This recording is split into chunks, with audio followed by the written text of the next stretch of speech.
All right, hello everyone, and welcome to another episode of Back to the Blockbuster with your hosts Gaius and Jackson. Recording on a Tuesday today, which is very different for us, but very happy that we're doing it on a Tuesday because it was a very Post long St. St. Patty's. Patrick's Yeah. St. Patrick's Day weekend, and like I told Jackson offline, I would have totally powered through recording yesterday, but low key happy that he was like, "Can we do it Tuesday this week?" And I was just like, "Yes, yes, that's fine, thank you." Um, Yeah, yeah, it it has was a worked festive, out. very festive weekend for both of us. I think I probably did a lot more than Jackson did because he's smarter than me and actually like stayed home on Sunday. Hmm. But it was a fun weekend and a great time with friends. I didn't get to watch a lot of stuff, of course, because it was packed weekend. But Funny you mention that there was because that. I was just looking through my letterbox diary today actually before we sat down and record, and I'm so behind just tracking wise for March. I think I've only recorded like 6 watches this month, whereas normally I'd be like almost double at this pace. Like we're on, as of recording, we're like the 19th day of the month. I have like 6 movies logged. It's like I'm way Yeah. behind. It's been a busy month for whatever reason. But did get in our anniversary episode. I guess those have been most of my watches have been our anniversaries. Oh, But sweet. yeah, Yeah. for fun, I've only really watched like a couple movies this month, which is Yeah. unfortunate. But I'm with you though. I haven't been as busy, but I haven't watched a lot of Ozark, so that's been fun. I'm on the final season of that and really enjoying that show. Great show. See, I actually do watch that Mm, one. So yeah, I don't have to. nice. There we go. Okay, so we should chat that when we're No, done at some point yeah, when I'm done the definitely. season. Yeah. Yeah, you don't have to look at me like, why the hell have you not watched that show before? Like Breaking It's Bad I've and been the other ones. liking loving a lot of it, liking some of it, but I have heard some conflicting things about the how the show wraps up. So I'll be interested to see kind of like what camp I'm in by the time the show is all Yeah, over, because I'm like a couple episodes into the final season, and yeah, I'm just interested to see where everyone is going to wind up. But yeah, interested to chat that. How long ago did you yeah. wrap it up? Like in 2022 when season 4 ended? Yeah. I was when I watched it. I watched each season as they came out because Nice. Okay. it looked really good when they first were running trailers for like the first season and stuff. I was like, I'll check that out. And I always like Jason Bateman always surprised me when he does serious stuff. Like I know he's I done love when he serious does stuff drama. before. Yeah. Yeah, because he is really funny. But yeah, when he does drama, it's like really usually really good. And I also like Laura Linney as well. Like she's a great actress too. So like Mm, they're really great to get together. And like actually that whole cast is like really good. Like, the acting is really good on the show. But yeah, I know there's absolutely. some like there has been some like kind of when I watched it, like not every episode is like stellar. Like there's some kind of like, oh, I don't know how I felt about some of that, but like yeah, overall I know it Right. was a good show. Good show. So but yeah, I wish I had time to get watches, and I was gonna watch. There's this documentary called Quiet on the Set, and it's about like I guess all the stuff that was going on in Nickelodeon back in the day, like all these kind of Oh, like allegations of like sexual abuse and like all this stuff. Um, and I heard it's really good, but it was like way too heavy to try to watch that yesterday, and I was like, I'll try to watch it sometime this week because I was like, I'm not in the best mood to watch yeah. something like that probably. Come to think of it, I do remember at some point, and I don't want to spitball and try and label like the person from Nickelodeon that gets like the flack for being like a creep, but somebody I remember seeing one exec from either, I don't know if it was a show or just like one of like a studio exec for Nickelodeon is like notorious for like just being really weird around the kids or something. Is it like about that person? Yeah, so and a lot about there's one person specifically. They talk about like from what I heard, like a few things that were going on just at Nickelodeon. I think it profiles like three different people. But this Oh, okay. main one, this guy named Brian Peck, like he was also like an actor back in the day too, before he started doing Nickelodeon stuff. Okay. And all this stuff started coming out again because like he was on a few episodes of Boy Meets World, and they have their podcast as well where Right. they rewatch the show and like talk about the episodes, but they also, in addition to talking about the episodes, they also talk about basically what it was like to be kids at that time and kind of how they adjusted to all that and like all the kind of issues that go along with that sometimes in that industry. And Ryder Strong talked about how he was hanging out with them when they were like 14, 15 years old, and he was way older than them. So but they never looked at it as like a weird thing then because you know Right. it it was kind of normal, I guess, because like that industry is like that. Sometimes kids do hang out with older people in the industry. It's just like how it goes sometimes. But they learned a lot about him, I guess, after the fact, and when like all the Nickelodeon stuff started coming out, and so Okay. like they were talking about it on their podcast, and then this documentary was also coming out. So like, yeah, he it's crazy because he didn't spend a lot of time in jail. I think he got like 15 months for all the stuff that he did, and, Which was and of what course, exactly? I yes, don't like remember the nature of like the charges against this guy. Like, was it like so sexual in like nature? yeah. So one of the main like I think Drake Bell from Drake and Josh was like one of them. That when he was 15, that was one of the that he alleged that like he did something to him, and like a few other people came out, and it's just crazy how much people did come out, and then for what he did, it didn't seem like a lot of time, and then even after that, he still somehow managed to work on kid related shows after he got out. So Oh that was boy. another thing that was like crazy. Like but yeah, it's interesting. Uh, just I don't know. It's just crazy how that stuff works. Like you think you're kind of kids are gonna be like safe in that kind of environment. You would hope. You know, being around a Right. bunch of adults, and it just turns out like, and a lot of those kids' parents like they are kind of like a little hands off too because they're like they're basically letting like directors and producers almost babysit because Right. they yeah because like some parents they haven't been in the industry at all. Some of them were just getting into it when their kids get into it. So, they're trusting all these other people to kind of take care of their kids. And like that was not the Not case. always Yeah. the play. Yeah. Yeah. But yeah, definitely gonna check it out this week. I just could not do it yesterday. I was like, yeah, way too heavy. Yeah. Try to For watch that. sure. Yeah. Yeah. But I'm excited that we have some big news. Yeah. It was Finally. interesting. It was interesting when I was like trying to schedule out the episodes. Like I scheduled out like we have an AI episode that's got scheduled for April 1st now, and then we had like a kind of short news episode that we recorded. And then, as is the case sometimes when we record like on the Monday, the next day, all of a sudden there's just a bunch of stuff.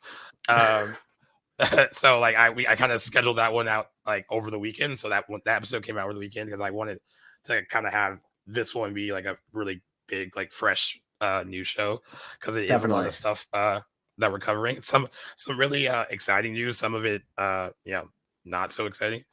It's like um 50-50 today. It's like some's negative stuff we are not happy to be reporting on, and like other is like some big news kind of that came out of nowhere that's been teased for a while. I mean, the first thing we got on the docket today, I'll let you lead off with. This is news I'm sure a lot of people are going to be surprised that there's finally something going on with this role. And somebody, this comes down to somebody that was eyed for a particular role for a while now. I mean, speaking just for myself, I didn't know when this news was gonna come. I knew it was kind of around the corner, but it seemed to have been that way for months now. yeah. But yeah, without any further ado, why don't you talk about some big news over I'm in Britain right now? Yeah, so we might actually have, or it seems like we actually have a new James Bond. They said that Aaron Tyler Johnson has formally been offered the chance to play James Bond. Now, right now, this is kind of like it feels like a rumor, but like a lot of people are picking it up. So I was like, it could be like you know really legit this time. Maybe Hmm. they've had meetings or something where it's like they're willing to run that story as like it seems like this is where this is headed. He had been a part of the discussion, a group of guy actors in the running for it. A lot of people like listed him as a favorite of theirs to play the role, and it looks like he will finally be getting it. I you know he looks the part. So Yep. and I think he's a pretty good actor. Like I've liked him in some of the stuff I watched him in. Um, this is a franchise though that I go back and forth on, where it's like I enjoy them. Especially like the Daniel Craig ones, but Right. I'm not. But I don't have like a total dog in the fight. I'm like, oh, who's gonna be the next one? I've always kind of like toyed with the idea. Like I remember when they were like saying like Henry Cavill was like someone that they really wanted to do it. Right. I remember the whole Idris Elba thing, and then that was a whole debate of like, oh, can we have a black James Bond? And that was another a whole other conversation. Right. Um, and then Tom Hardy was on that list too for people that they were Oh kind of man, thinking about as well. if he was younger, I think that would have been a great casting too. There was even after he won his Oscar, a little brief murmurs about Cillian Murphy, and I was like, I don't.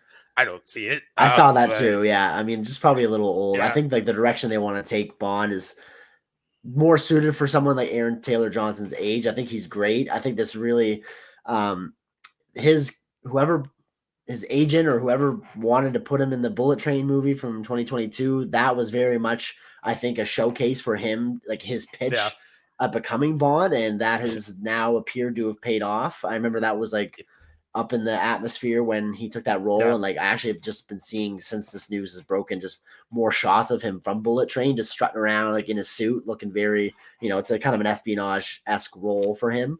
yeah. And I think he looks great. Like, cut some of that hair off and give him a more distinguished look. And I think he would slide right into the Bond role perfectly. I think it's great casting. I mean, I think there are a lot of people, a lot of talented actors right now that would be great for that role. Not mad at all that it seems to have gone to Aaron Taylor Johnson, the other ATJ in Hollywood right now. The other one being Anya Taylor Joy.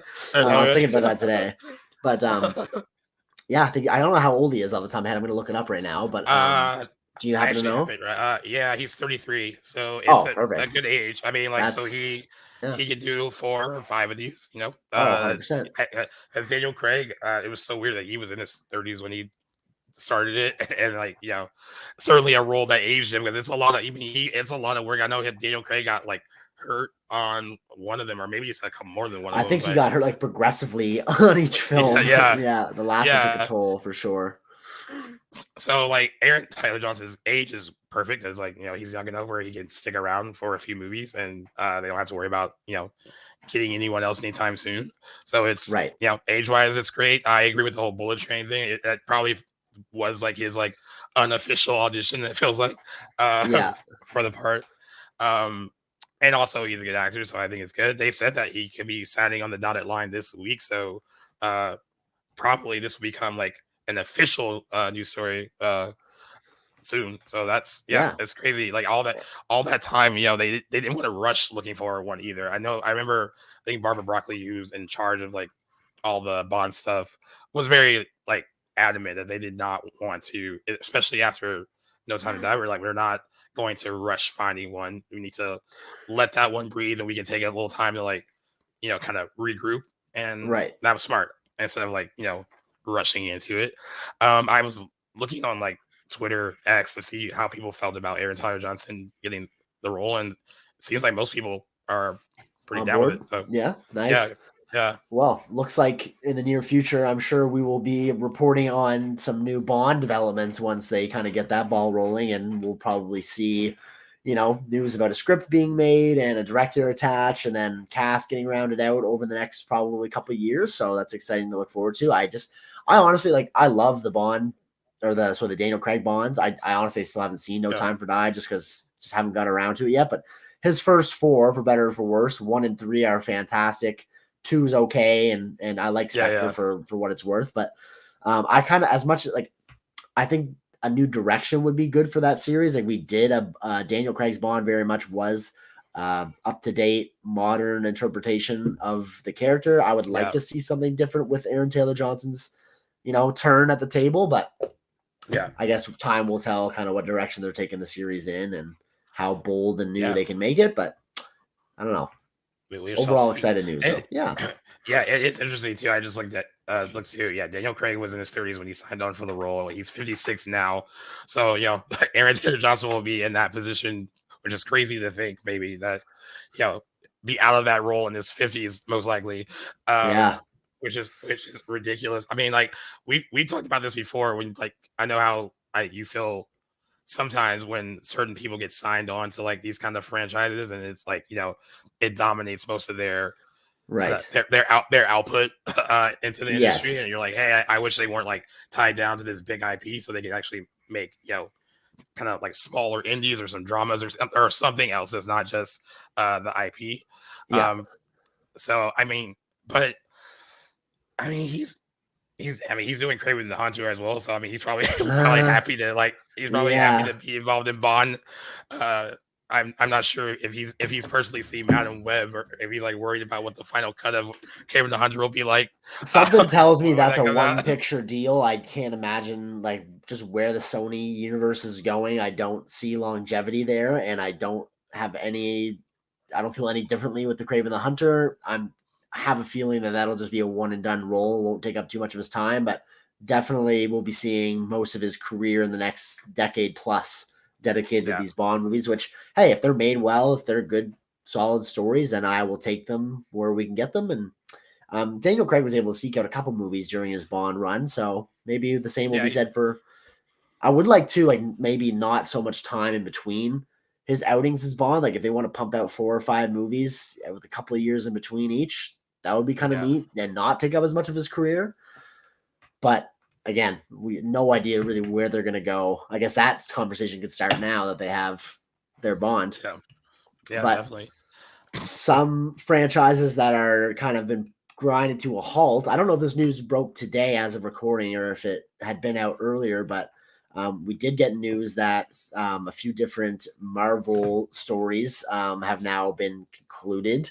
Not getting an Ant-Man 4, not getting a Captain Marvel 3, and what is the other one that we're not getting that was canceled? No Eternals 2. No Eternals 2. Shocker. I keep hearing different stories about Eternals 2 where it seems like it's canceled. But then there was another story that said it might be morphing into another project because I don't think they want to. Okay. The big thing with Eternals, here's what I'll say about that movie. When I saw that movie in theaters, I did not love it. But I did like it a bit more when I watched it when it came on Disney Plus, where I was like, I'm removed from like what I thought the movie was going to be because the cast was pretty good. It's pretty stacked for that kind of movie. And I was really looking forward to it. And I think that kind of like hype. And then we had a good director behind it too. And like, so I was really hyped for it. And then it was kind of I thought it dragged at first when I first saw it. And I didn't really love it in the theater. But once I was removed from like whatever thoughts I had about what it was going to be, and I watched it again later, I was like, all right, it's not as bad as I thought it was. I see. I've never seen it, so I can't really weigh in here. I also don't think they want to necessarily. I mean, you got people like Angelina Jolie and Richard Madden, Kit Harington, and like all these kind of big actors. Barry Keoghan, like he was the best thing about that movie. Actually, he actually was really good in it. I don't think they necessarily want to lose that cast, so that could be why it might be morphing into something else if that story is true. But these 3 examples are 3 examples. They're like Eternals 2 is one of the lower grossing Marvel movies. Like they made like $400 million worldwide, which is like a $200 million budget though. So there's that. So it's expensive. Ant-Man and the Wasp: Quantumania is one of the few Marvel movies to not break even because they had a huge budget. And then the Marvels is officially the lowest grossing MCU movie ever. So I felt like this was all imminent news after, like you said, the last installment of each of these 3 franchises were all critical and mostly commercial misfire. So it doesn't, like we were saying this offline, kind of reiterating here, doesn't seem like quite the shock. Honestly, if anything, it kind of adds credence to Bob Iger's earlier conversation from a few months ago when he was during an interview said they would be focusing more on quality over quantity heading forward with the MCU, amidst the slew of disappointing box office returns. So honestly, as someone that's like, not a diehard MCU person, this is kind of like refreshing that those weren't just empty promises, that they do seem to be prioritizing where they are taking that universe. So instead of just, trying to say something and just hope for some good press out of it, it actually seems like he's backing that up. I don't know how many, these are definitely not like where the MCU is at the strongest is with any of these 3 franchises, I don't think. So it kind of makes sense to me that they would get the axe, especially with them not performing great lately. So, but like we said too. That's good that that's also good that you said that too. Like this is a financial thing, it seems like, and also these are three examples creatively. I think Eternals has a 47% on Rotten Tomatoes. Ant-Man and the Wasp: Quantumania had a 46%. The Marvels fared a little better, but still low at 62%. So this is also an issue of they didn't make the necessary money, and I think they're also like how do we kind of recalibrate our creative juices? I guess because I mean, like we mentioned offline, right? I was saying that Marvel was known for taking risks, or the MCU when it started. I mean, like you start with like Iron Man, you you cast Robert Downey Jr. That was a risk in and of itself at the Right.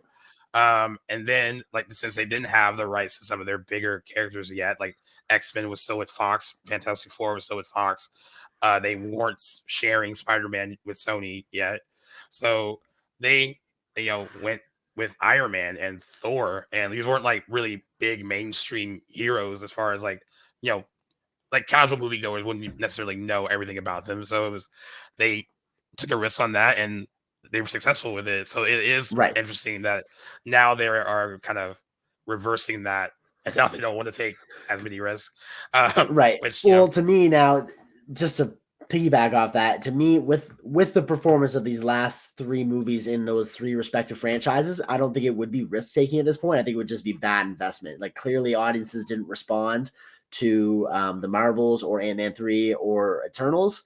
So therefore, yeah, I mean, logically, it would seem that okay, so they don't want more of these. We're not going to make more. I think there's a lot of great other opportunities to take risks in the MCU, but to me, these just seem like bad investments. Like overall, smart decision if you're asking me.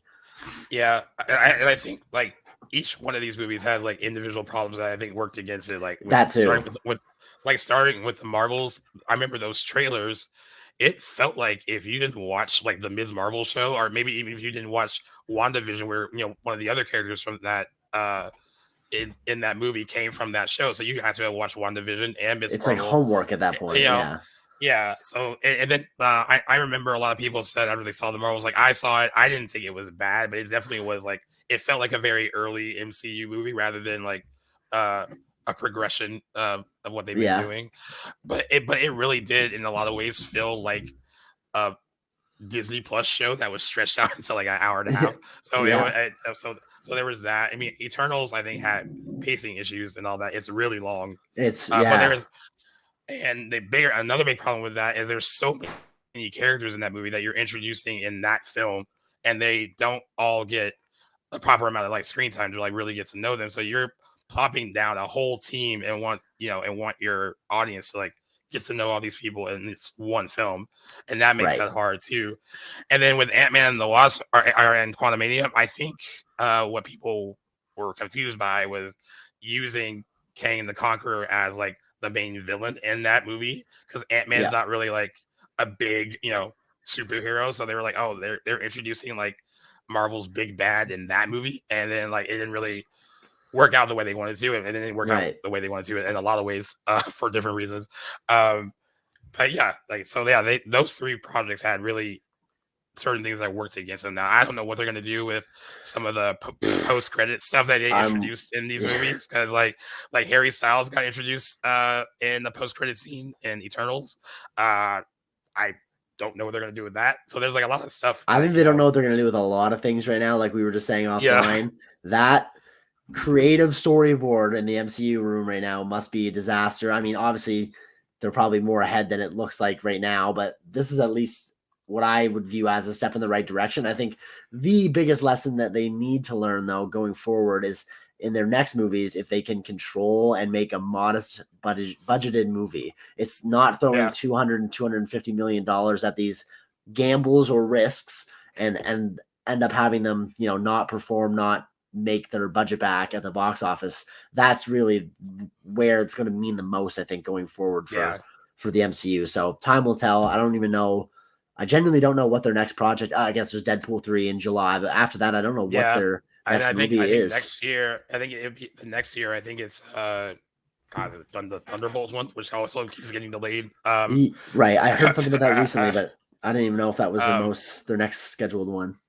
yeah. So I mean, a friend actually brought this up to me because we were talking about this over the weekend, and he was saying like Kevin Feige as Marvel head honcho has a pretty good track record of like kind of guiding all these projects. But Right. my friend was like, well, maybe he needs someone else to kind of like help him, and like you kind of like I guess I don't know, like rein him in or like just make sure that like I don't see how one person can oversee all that, and I know he did that for a while, and I'm sure Before it there was are too other people that ballooned, though. Yeah. and I'm sure there are other producers and stuff that like chime in, but he's the face of all this. A lot of people who have worked on these movies said that like, hey, he does put together a good creative team as far usually trying to with like directors and all that, but he runs that show. Like it's all him.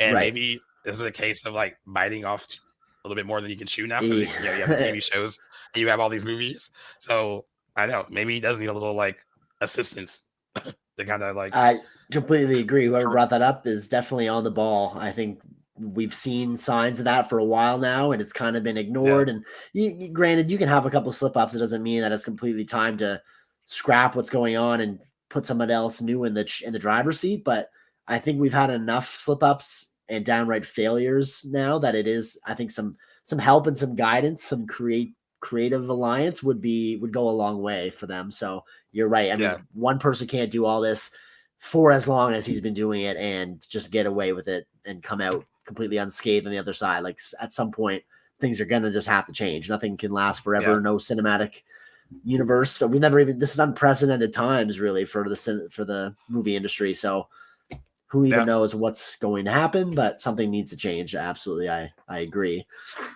Yeah, I agree. If you look at it this way, and I know we haven't seen any of the new like DCU stuff yet, but on paper, like the way it's presented with like James Gunn and Peter Safran, you have one guy who is like going to be the creative head, the other guy is the producing money part of it. So Right, like you have these two different people who are focusing on different aspects of running that, right. and I think that is something maybe Marvel should have too, or at least like present that because I've never heard of anyone helping in that way with Kevin Feige. I've always just heard it just being him, and now Absolutely. I Like you said, he's the face, right? Like who else even knows who is helping him out on these things? I think DC's future corporate structure looks a little bit is in a better spot than Marvel's is right now. And that who knows, hopefully that, does well for their future, their up and coming cinematic universe. yeah. And speaking And of I which, didn't, yeah, I didn't even mean to bring up DC like that, like knowing that our next story yeah, was a DC story. But this one hurt bad. yeah, I was The throwing chairs. Batman, yeah, I was not happy.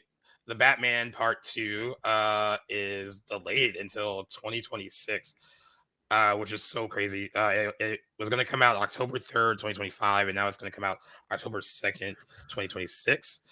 They said this has to do with the dual strikes, and that's why it got delayed. Yeah, Uh, yeah. there, there are some other people that think that they also wanted to get it away from.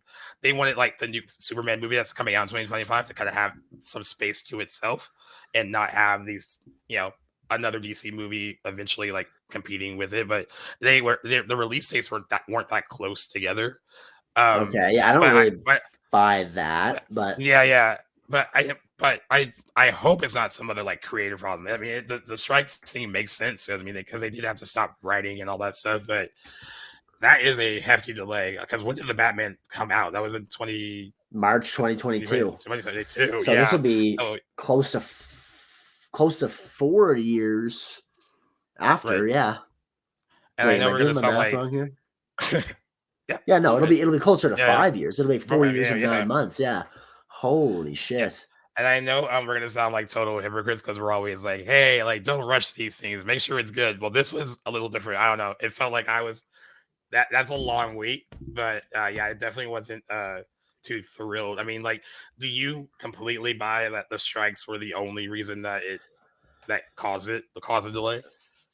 Honestly, like I just kind of took it at face value. I didn't really dive into any other, sort of red flag. So I haven't taken the time to consider what the other things might be. I mean, on surface level, I can't see what Yeah. else really would have halted this movie from moving forward. It was a huge success, both critically and commercially.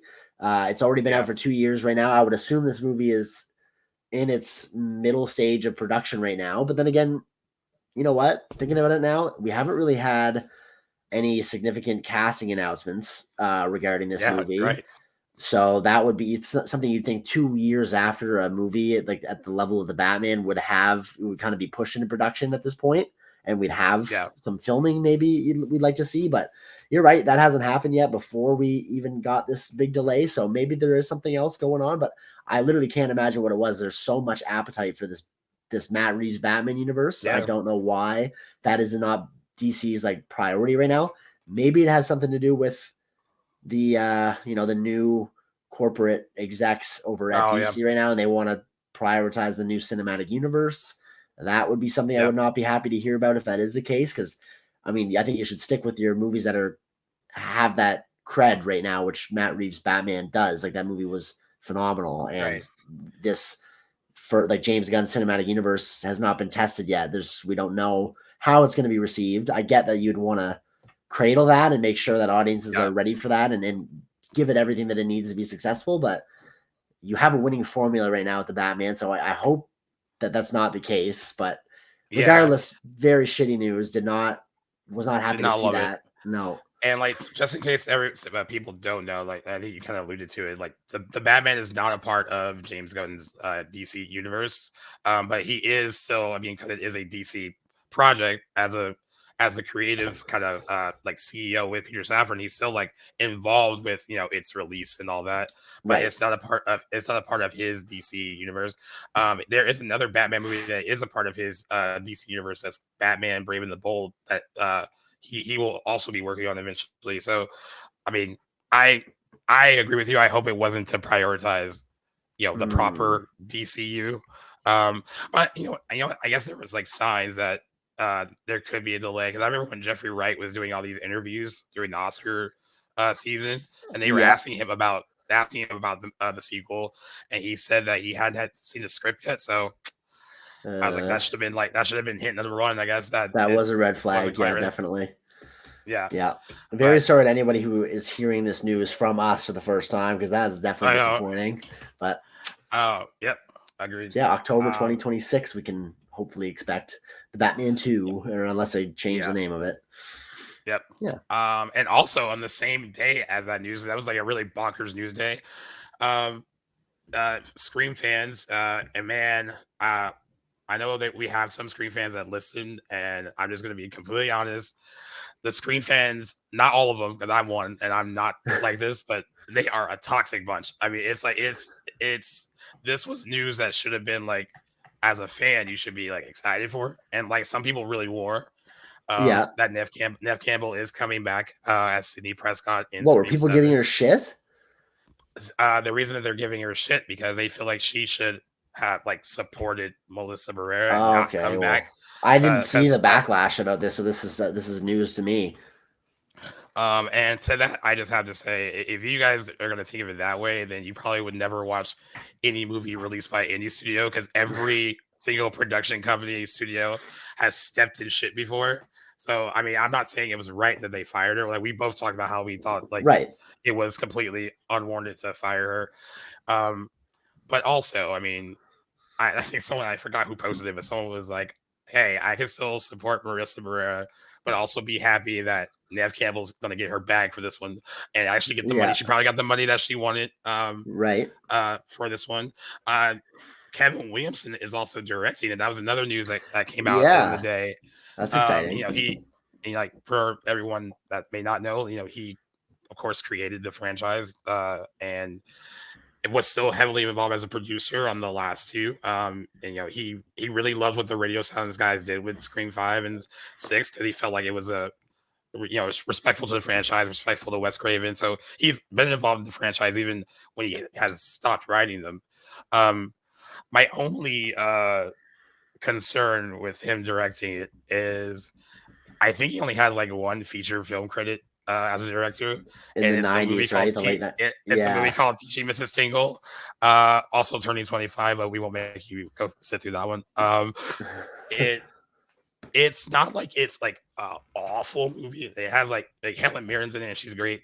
She really kills it in the role, but it's not like a Hmm. great film. And that's his only. And I know maybe I think he's done episodes of like The Vampire Diaries and all that as a director because he helped create that show Oh, too. okay. So that is like my concern that the one example I have is Teaching Mrs. Tingle, and it's not the best example. Um, I when I heard the story, I like I said, I was excited for her because I was like, there must have been some kind of negotiation that she was happy with, and they offered her what she felt she was worth to the franchise. And it seems like the way she announced it on Instagram that this is going to be like kind of like the last hurrah for her. Like she'd come back and kind of at least finish her part in it, Right. um, which is cool. But on the other hand, I think we've been talking about the Scream drama uh, the entire time, and I think I Yes. told you then. I think I told you then when when Melissa Barrera got fired and Jenna Ortega didn't come back, and then they lost their director. Even as like a fan of the franchise, I was like, I don't know if I want another one now.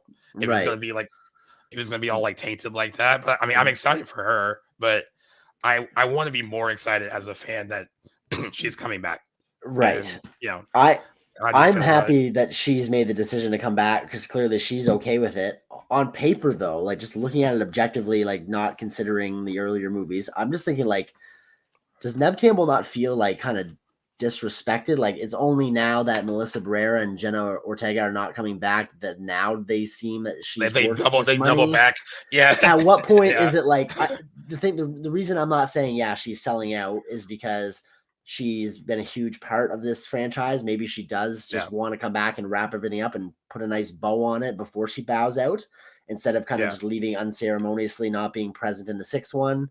That is kind of where I think like this decision comes from. But whatever it is, it's her decision. She wants to join it. Who really cares why?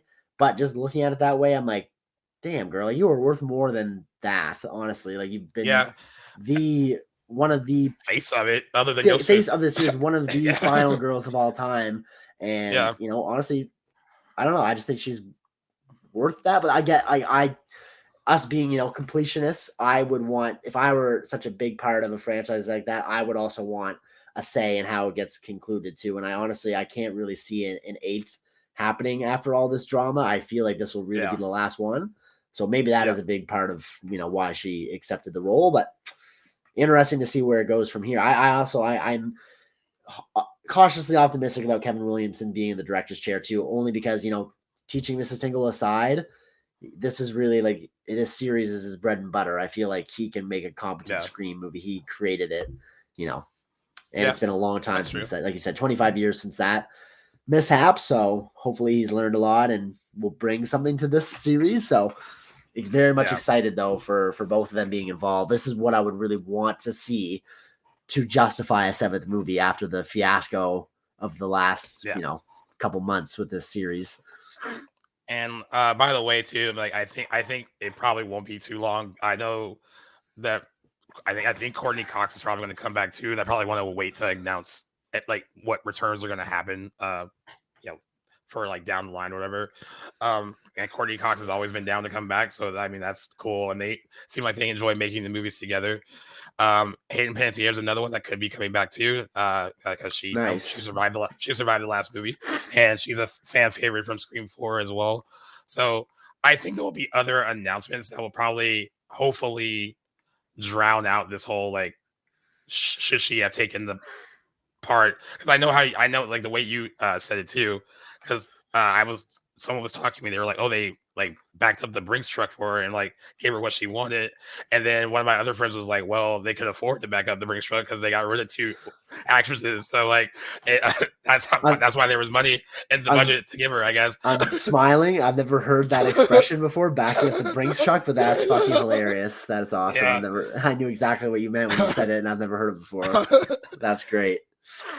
But that is something, that is something to think about though. Yeah, like I mean, like there was money in the budget because got two people weren't coming back, and but I hope it wasn't like a case of like, oh, like we settled for her. I mean, because I don't think that is. I think they finally probably realized that she is very important to that franchise. Now the sixth one still made money without her, and that was Right. fine. But I think there was a lot of reasons why it did. But one, it was like everyone was excited about the whole like New York setting. Jenna Ortega became like a bigger star Definitely her star was within rising big time. yeah. And but I also think they are very much aware of how important Neve Campbell is to that, because even though she isn't even in Scream 5 all that much, they certainly like uh kind of the marketing was centered around her, a lot of it, a lot of the trailers she was featured in a lot. Her face is like front and center on the Scream 5 posters, so they know that she's Right. important. Um I don't know why they didn't realize that with Scream 6, because there's some weird stuff going on in Spyglass, but yeah, at least she's back now, and if it is like she said, like it feels like it might be like a last hurrah, kind of to wrap up uh Mhm. Sydney's story. Now, like we love like these movies to varying degrees. I Right. think I think it should be her last one because they have to make a lot of excuses for this to keep happening to her like over and over again. Um, like I remember in like I thought it was great that she was in Scream V, but it was a very like kind of loose way to get her involved in that new story. Um, it can't. It doesn't. I want it to make sense. I guess if it's going to be the last one, like I hope it makes sense that this is happening to her again. It's not just kind of like a like here we go again kind of scenario. Right. Um, I guess another thing that makes it kind of difficult too is Neve Campbell has said before that she doesn't want Sydney like to die or anything like that. So there, I wonder what kind of surprise you could have with Hmm. her coming back too. If you kind of not your final girl's going to be safe probably. uh, It's a good question, a good point too. Like, if she's not going to die, then it's just going to be another movie of Sydney defeating Ghostface. I don't really know what room there is left for originality at this point. Seventh movie in, yeah, if she is untouchable, I don't really want to see her go either. It was kind of feel like she survived all this just to die in the last one would kind of be, anticlimactic. But yeah. I don't know. Time will tell, I guess. That movie is what scheduled to come out later this year or early next year. No, it looks like they're gonna start shooting soon. I think the rumor I heard is that they wanted to try to come out like around the same time that Scream Six did. Oh, okay, This so like when it came out, like January, kind of February, March, March. yeah, March, yeah. But that being said, that also feels really quick. So I hope they're not like rushing it. Um, like you said, take your time and make sure it's Right. right. Um, but yeah, excited for her. I mean, but it was weird to see that discourse online where it's just Mm. like, it's. I mean, I think it's so easy. Like I said, it feels like a lot of people think that these franchises are. I said this offline, like these are theirs, and Scream fans feel that way about Scream. Like they are really like, they think they can dictate like where it goes, and at a certain point, it's just like we have no idea what she might have had a conversation with Melissa Barrera about like, hey, I'm going to take it. This is not like Yeah, this is not like a ding against you or anything like that. We could have had it could have easily been like two adults that talked about this before this got that's right. announced. Like no one knows anything. This was Like Neve Campbell's series long before Melissa Melissa Barrera's, Barrera yeah, ever stepped into this role. So she doesn't really yeah, owe anybody an explanation, I don't think. yeah. So yeah, Yeah, another round with Ghostface. I hope it's a exactly. good one. Yeah, Good yeah. point. Moving back over to sort of the negative news, we got an update on something that I honestly, thinking about it now, I have not really been following this much, like mentally. Like I kind of didn't even realize this was a thing, although we might have talked about it before. But Salem's Lot, the remake, which I'm guessing is a film. I don't know if it's a show. I didn't want to like say it wrong in case it's a different format, but yeah, no, okay, skipping theaters, so it's a movie. So the Yeah, yeah, Salem's Lot remake, skipping theaters, going right to its debut on Max, the streaming service. Now I just innately don't like that because champion of cinema and movie theaters, but I don't really, as far as like where to watch the Salem's Lot, I have no dog in that fight. I've never yeah. seen the original, so I'm not Well, too upset as a fan of Salem's Lot, but as a movie fan, like that fucking sucks, and I hate that sucks. HBO and Warner Brothers are just able to let that happen as much as they do. But what's your opinion on all Yeah. that? Well, I will say I guess the only positive thing because you know how Warner Brothers has been. I'm Yep. glad they didn't just like use it as a tax write off and they are releasing it. Because like they've been known lately to kind of just shelve movies that were finished. Like this was supposed to come out in 2022. It was kind of supposed to have like the same Oh, similar release date as it and it chapter 2. They were like they were positioning it to kind of be like that kind of hit, and then okay. they got delayed to the same day that they had it originally where Evil Dead Rise opened, and they actually pulled it from that day and released Evil Dead Rise on that day instead. And then they had to do reshoots as well. So that was like the excuse, and then Uh, and the reason why you probably said you haven't really heard much about it is because like once they pulled it off that last date, it really was like, where the fuck is Salem's Lot? Like no just one in was talking about limbo, it. Yeah, right? just in limbo. Yeah, um, yeah. I mean, I'm glad they are at least releasing it, but from what uh, like I was talking to some people at Movie Web too. They thought that movie could be successful if it was in theaters. They were kind of surprised that they're going the Max route, especially because David Zaslav said recently that he's all about theaters and wants to like make sure these movies are made for like the cinema. He's And full of yeah, shit. I was like, no, you're Okay, not. David. No, you're not. Yeah, yeah, You're not yeah. fooling anybody. But I mean, at least it is coming out. But Yeah, that is good news yeah, at least that it's coming out, that it's being made and like not scrapped like you mentioned, but disappointing that it's going right to streaming. I don't know much about this. I mean, there's a couple cast members I recognize. Lewis Pullman, who took his turn starring in Top Gun Maverick, and I think he's Bill Pullman's son too, which is pretty cool. yeah. He's leading it. There's a Game of Thrones alumni actor in there whose name I won't bother butchering. A couple other decent, some up and comers. Looks like a pretty young cast, but Cast, yeah, the yeah. director is a name that I do not recognize. Gary Dauberman. Do you recognize his work? I Oh, I know he oh. did. He did writing on like the It movie. So there's that. I think that's why they were cool with him like directing this and adapting it. Yes, he did. He also did. He wrote a fair amount of the Conjuring verse movies. He wrote both the Nuns. He wrote Annabelle Comes Home and Well, okay. Annabelle Creation as well. I'm just seeing this now. And he developed that Swamp Thing TV series from a few years ago too. Oh, nice. Interesting. Well, look at that. Well, some of those are good, and so Yeah. there's that. when you like ran with like when you started with like the Nun and the Nun too, I was like, and then I was the like, Annabelles and then you said are better. Annabelle's good, yeah, yeah, and he wrote the first It, which is really great. So that's yeah. I mean that's semi promising. But he's directing, I guess, Salem's Lot. So yeah, for people that don't know what this Salem Lot is about, author Ben Mears returns to his childhood home of Jerusalem's Lot in search of inspiration for his next book, only to discover his hometown is being preyed upon by a bloodthirsty vampire. That is such a Stephen King plot. It's it sounds very much which it is his IP, but that is such a Stephen King plot. Oh my god. And I've never actually seen the 1979 Salem's Lot. Ooh, anniversary year. I don't know if it's good. I mean, it might be a good time to 35, watch it. Yeah. Or but yeah, 45. I do. I mean, I know like the image because like the image of like that vampire is like I've seen it, online and stuff like that, but I've just never seen the movie itself, so I don't know if it's good or not. But I know some people are fans of it, so and they were excited about this remake, which is why they were pretty bummed when they just like pulled it from the calendar and didn't tell anyone when it's coming out. It actually doesn't have an official release date yet. It just says sometime this year on Max. So hopefully it's sometime soon because the movie is more than finished. So it's ready to go. Totally. Yeah. I feel like I want to let you kind of have the next story because like I thought about you first when I heard about the Yorgos Lanthimos okay, yeah, that has a release date now, and the fact that we're getting another film from him so soon after Poor Things, which is great.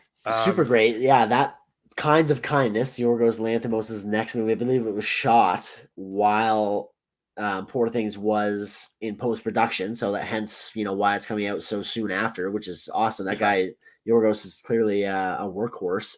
I believe it was given its official expected release date of June the 21st of this year, so we have that to look forward to in just a few short months.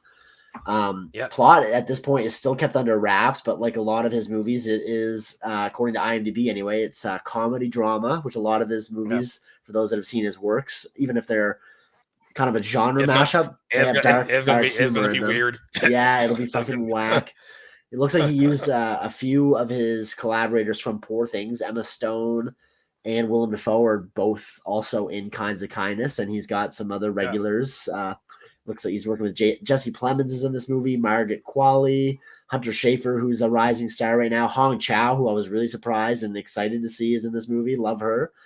She had a great 2022 with The Whale and The Menu. Really love her in both of those. I love The Menu. It's so good. Yeah, I got to rewatch that actually here soon. Yeah, really great cast. Looks like they will all fit wonderfully in a Yorgos Lanthimos movie. Cannot wait to see what this movie is about because I'll say it again, I'll die on the hill. He is one of my favorite directors working and one of the most creatively original directors I think that are putting out movies today. And I love love his work. I need to see his first movie though, but I think I've seen everything since um, Killing of a Sacred Deer, so I'm pretty up to Yeah. date on my Yorgos movies. But yeah, very excited for Kinds of Kindness.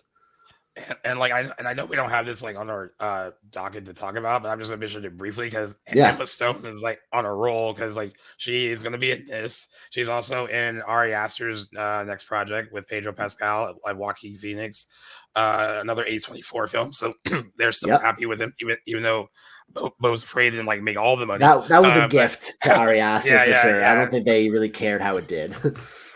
Yeah, Luke Grimes is also in this movie. Austin Butler is in this Ari Aster movie as well. Ooh, They said plot details are scarce, though. Some sources just describe the project as being a western. So I don't. We'll see. yeah. What's it called Interesting. again? I can't remember the name of it. Uh, Eddington or something. Eddington, yeah, Oh, okay. yeah. Yeah, a contemporary So western from Ari Aster. That's great. I mean, I hope he splashes in some horror elements in there, and it would feel like a real Ari Aster movie. But cannot wait yeah, for that either. That cast is juicy. yeah, I agree. And all right, this is a biggie one because uh this trailer came out and a lot of people had stuff to say about it. I don't think Um, we've really chatted. I don't know yeah, we where haven't anyone either. else lands on this trailer, but I'm excited to talk about it so I can share my thoughts on it. But yeah, so we got the Crow remake. The first look at it. It got its first trailer. I got to start off by saying the song choice. This is another example of a great song and trailer Yeah, pairing. I did really like how the song went with. And it was an Ozzy Osbourne song, but I do not know which yeah, one it was, so I can't really credit it. But if you haven't seen the trailer, at least watch it once. But yeah. what were your thoughts of it? Oh yeah.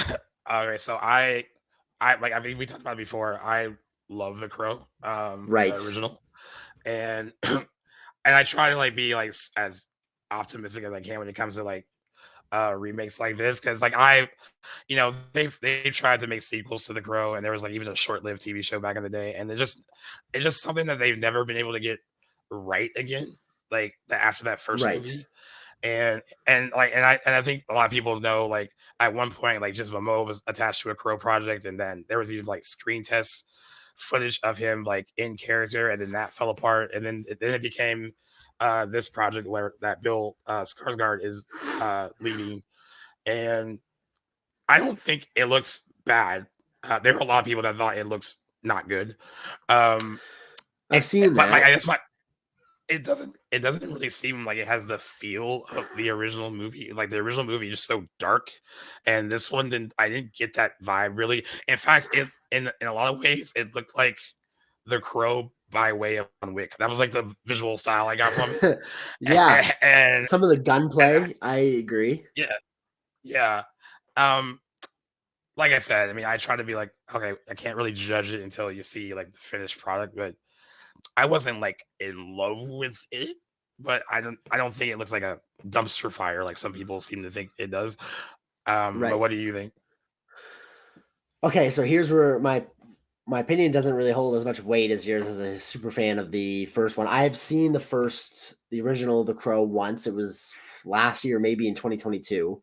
And Yeah, to be honest, like a lot of movies, I can't really judge fully until I get that rewatch in. So I will definitely be rewatching it before because I plan on seeing this 2024 iteration. And I liked The yeah, Crow. I didn't like love it, but again, I don't have that nostalgia behind it. I really think a rewatch will kind of pump that up for yeah, me and I'll appreciate it more.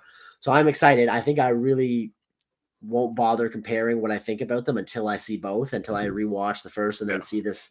But that being said, with the comparisons out of the way, just from what I saw and not keeping in mind the original, I liked what I saw. I like that the trailer at least seems to be taking it in a gory, like rated R direction, which I'm trying to look that right here and I see what should it have. Yeah, is rated.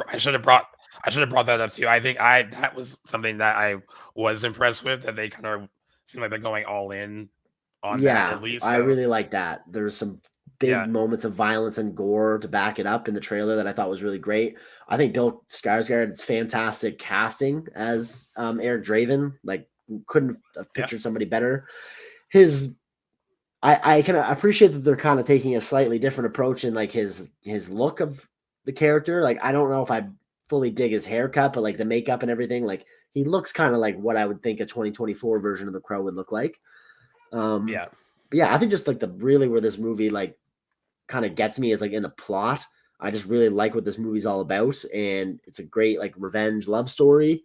And it's gonna be Bill Skarsgård kind of dressed all in black like a goth dude fucking up a bunch of people that murdered his true love, and I'm all about that. Yep. That give me that. That sounds awesome to me. Yeah. Yeah, so I I'm kind think of on board at this point. I think what the sentiment that a lot of fans have is probably what is really shared by what the director of the original movie said, Alex Proyas, I Yes, believe.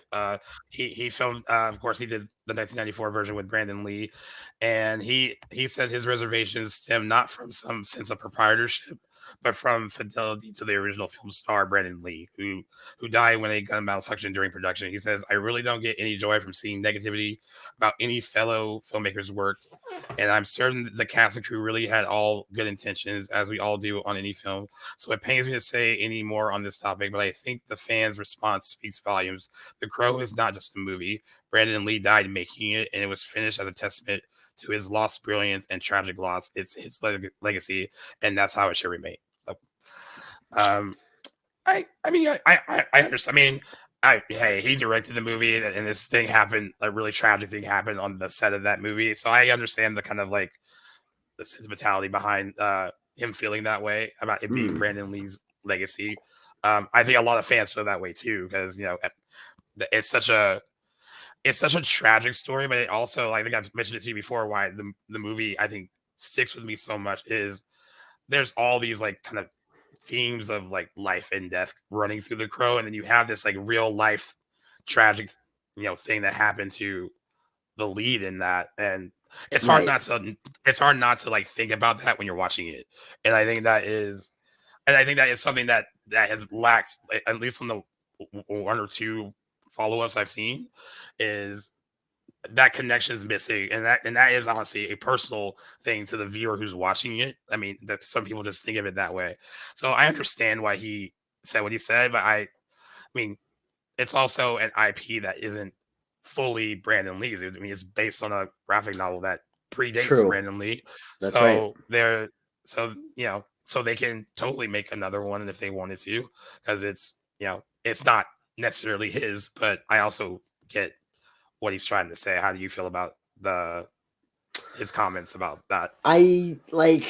I don't know. I get as a director, like if I was happy with my vision of my movie, like I probably would feel a little bit invaded by having my movie remade, especially where that's just such a common thing to do in Hollywood these days. And I'm always shitting on the concept of remaking movies, especially ones that are perfectly fine the first time around. But for whatever reason, like, this is just an exception. Like some I like, some I'm vehemently opposed to.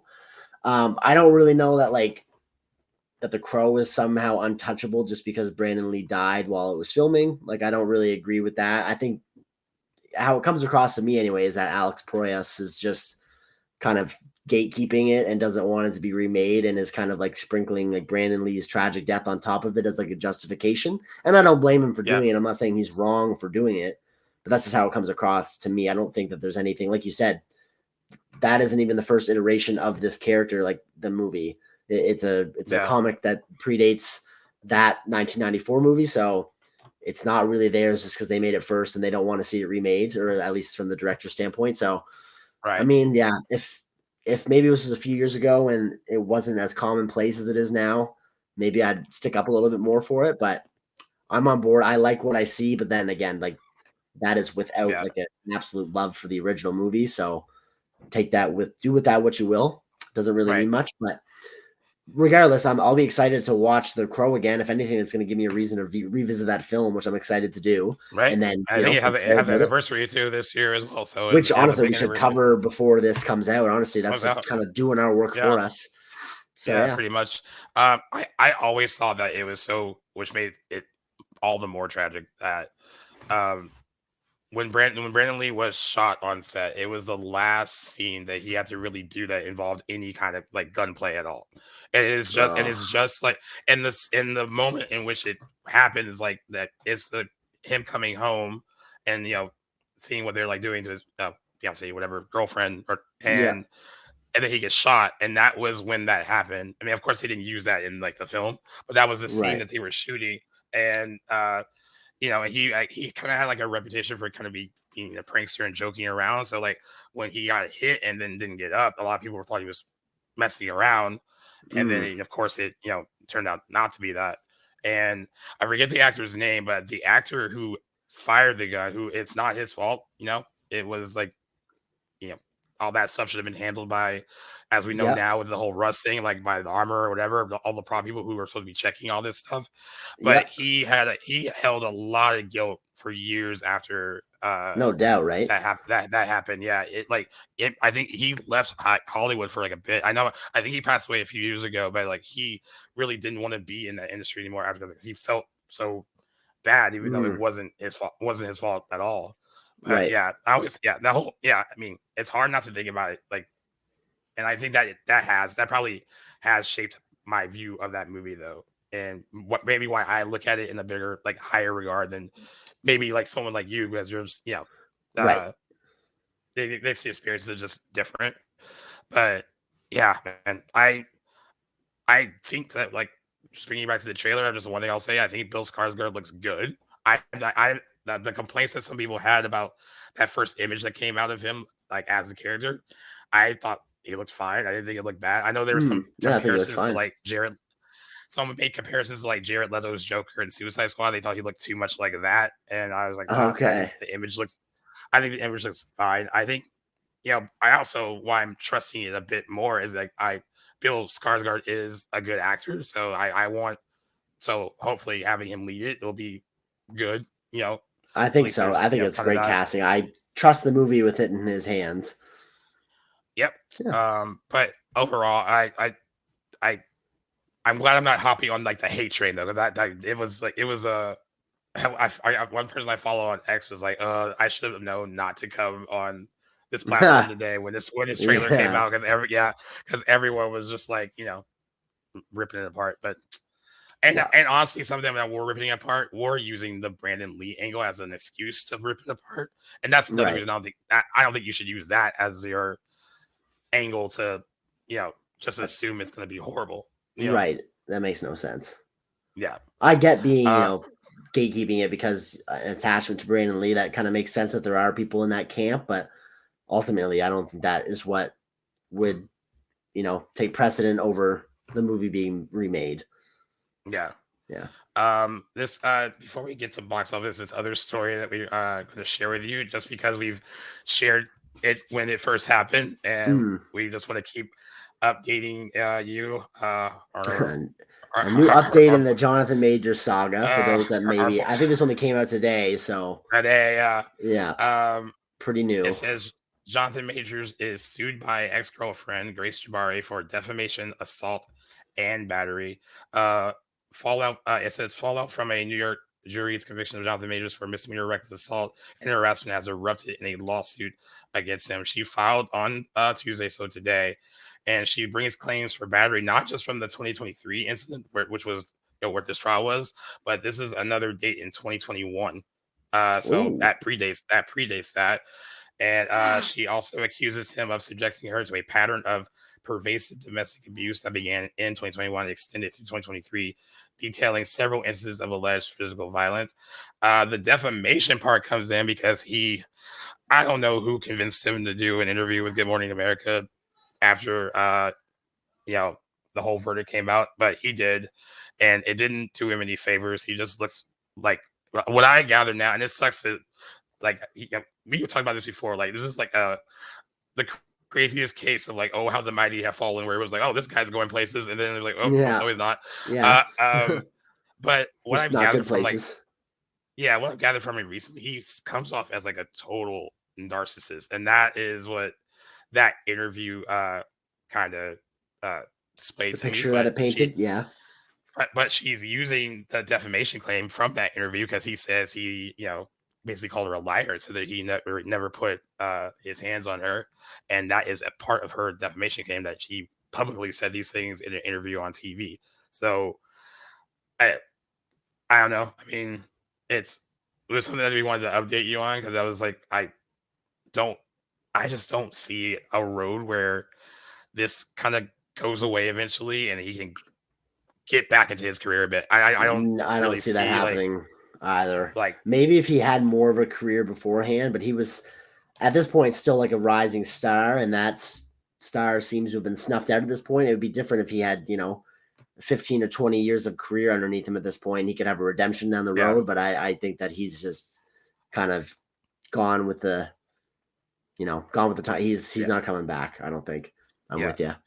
Get that bag, and a, sister. and a lot yeah, exactly right and a lot of people have made comments about he's dating an actress right now named Megan Good, and she has stuck by him through all of this. A lot of people have kind of questioned why she has. I you know I also kind of like because I've seen her in a few movies and stuff, and I like her. But I definitely every time I see images of them together, I like side eyed it. I'm like, whoa, it doesn't seem like a good look for you either. To be like, No, you definitely know, not.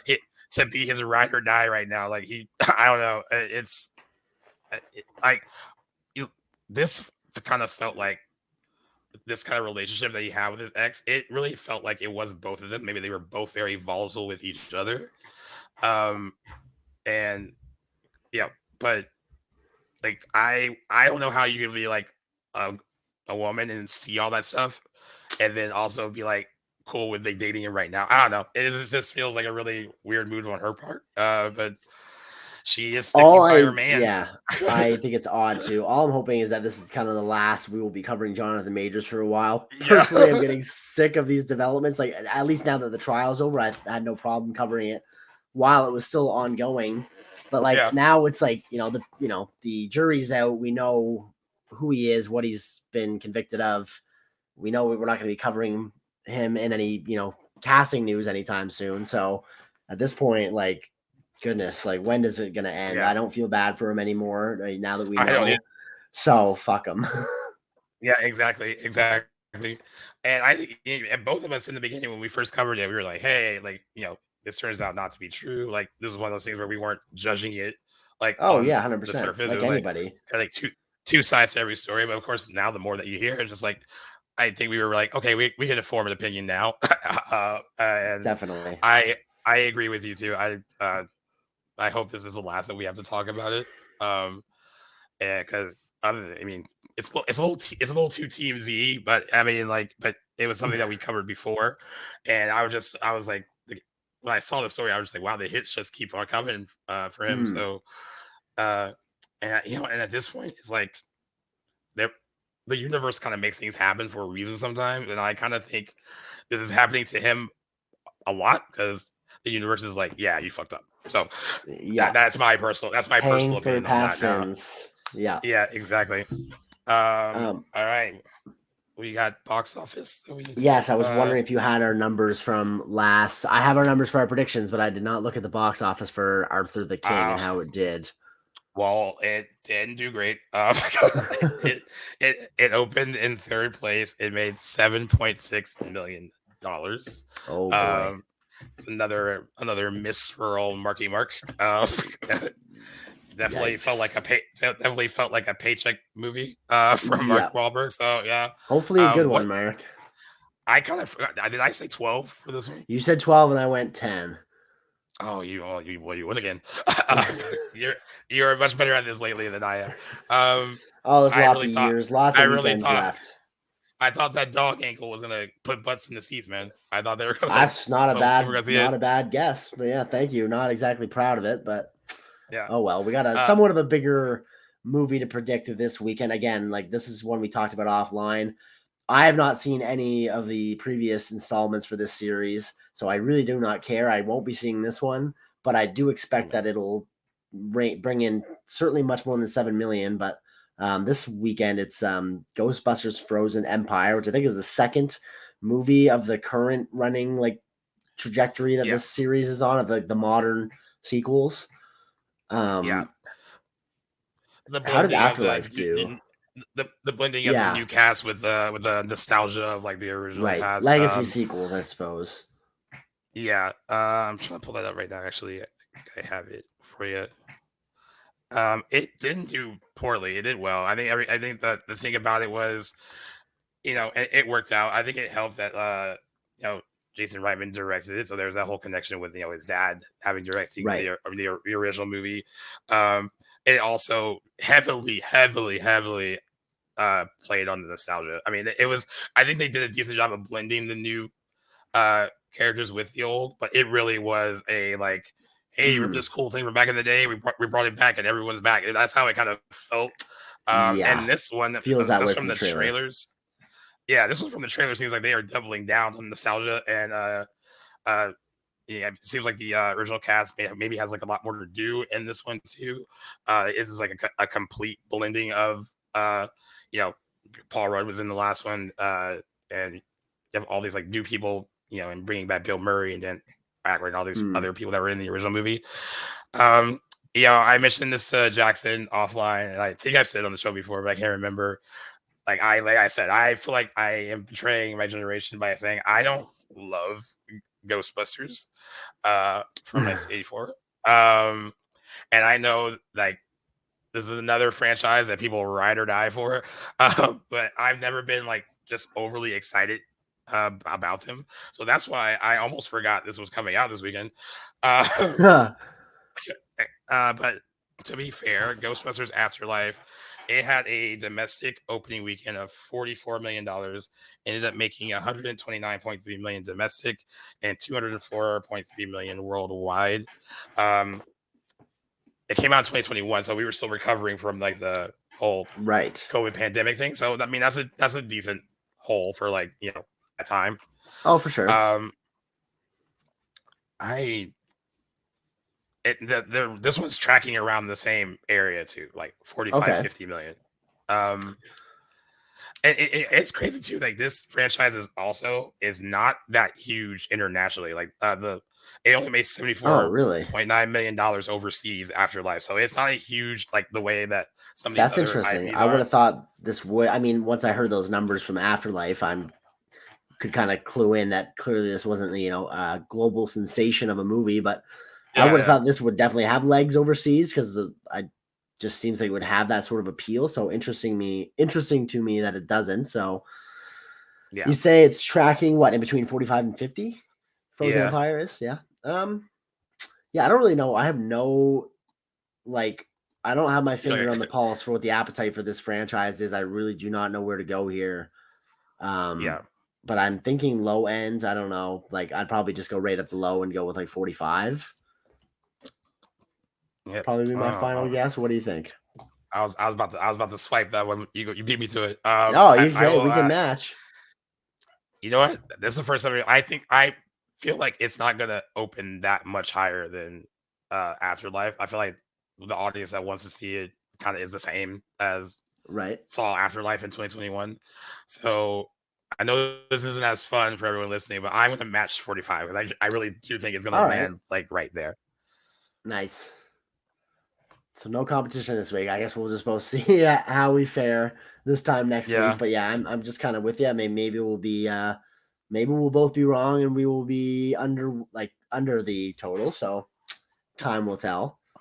But yeah, and I've seen the just trailers for this movie. I didn't really see much reaction from the audience at any time I've seen it in the theater. So yeah. yeah. Um, and other box office news: Kung Fu Panda was number one again over the weekend. It made $30.1 million, dropped 48%. It was kind of hefty for a kids movie, but it's still number one. Dune Part Two is still doing well, 28.5 million over the weekend. It's still in second place. It has officially crossed the $200 million mark domestically. It has made as of now 204.7 million here domestic and 498.1 million worldwide.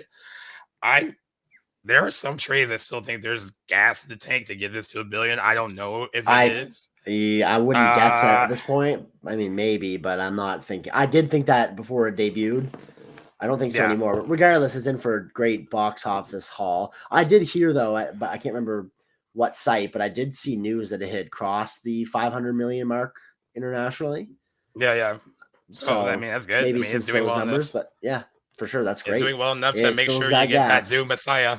Yeah, You're gonna get that Doom absolutely. Messiah, guys. So um and on a quick note, because this story like completely blew my mind and I thought it was crazy and people thought I made it up. when I posted on my IG story, and then Variety reported it. When you go to the movie theaters, guys, don't get drunk and try to jerk Oh off my, during the movie because that's gross. yeah. This Someone didn't guy take that did. advice. Yeah, this guy did during Love Lies Bleeding, and I while I do think it was horrible that some people circulated that picture on Twitter, like, and people were retweeting it and not censored, they just had it out there for everyone to see. Oh, I do think that sucks. But I don't know. Make better choices. Maybe don't. He had like three. I think it was two or three like fireball nips on this train next to him. Vape pen. There's a lot of stuff there that was like he was. I think he just thought he was at home, and got drunk and clearly. got drunk and got drunk. But like, yeah, that was ridiculous. And I was like, that is interesting because that Love Lies Bleeding has gotten a really good response from critics and stuff, but Yeah, that part of its opening weekend was dominated most of its coverage this weekend. Was that's a that shame was the movie because it looks that great. was I the can't movie wait that for thought, that. Yeah, yeah, it actually looks really good. So yeah, everyone make better choices when you go to the movies. Don't do that. absolutely. Keep it a All right. friendly, relaxing experience for all.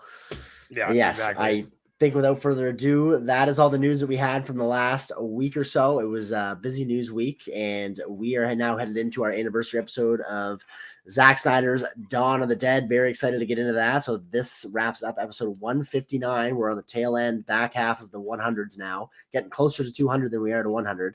So I know thanks, it's guys, for crazy. tuning Wow. in. Yeah, exactly. Crazy how the time flies, but thanks guys for sticking with us for another week. If you are still listening, we really appreciate you guys hanging out with us till the end of the episode. By now, if you don't know where to find us, that you guys can find us anywhere. We're active on social media. Anywhere you guys can find a podcast, you can find Back to the Blockbuster there. Check us out on playlists. They're our network. We love to show them some love because they take care of us, and you can get that anywhere on any app store with regardless of what device you're using. And again, I've been Jackson, and he has been Gaius. Back to the Blockbuster, episode 159 is over. We will see you on the next one. Take care of yourself, guys. Peace.